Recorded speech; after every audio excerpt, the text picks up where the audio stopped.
মাইমুনা সাদিয়া নামে এক বোন প্রশ্ন করেছে, সুতির কাপড় সেলাই করার সময় যেখানে জয়েন হয় আর ব্যাক স্টিচ দিয়ে সেলাই শেষ করা হয় সেখানে সেলাই এমন ফাঁকা হয় কেন, বলতে পারবেন?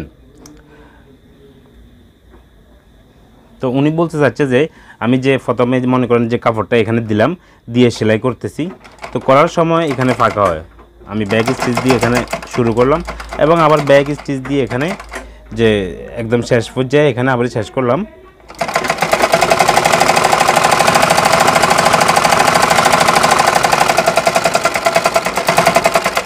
এখানে শেষ করলাম।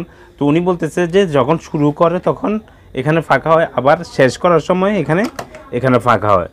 তো এটার কারণ হচ্ছে প্রথমত আপনার যদি কোনো সুইটা যদি কোনো কম দামি সুই হয় এরকম সমস্যা দেখা দেয়, আমি বলবো আপনাকে একটু ভালো দেখে সুই লাগাবেন আর সুইটা সঠিক নিয়মে লাগাবেন।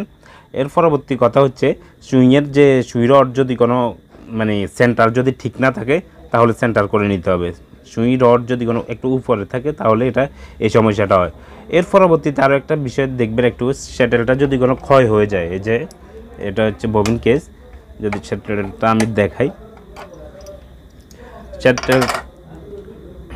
শাটালটাও অনেক সময় ক্ষয় হয়ে যায়, ঠিক আছে, এদিকে ক্ষয় হয়ে যায়, এখানে ক্ষয় হয়ে যায়। তো শাটালের কারণেও কিন্তু এই সমস্যাটা দেখা দেয়। প্রথমে ভালো কোম্পানির একটা সুই লাগাবেন, এর পরবর্তীতে যদি কোনো ঠিক না হয় তাহলে শাটালটা চেঞ্জ করে দিবেন।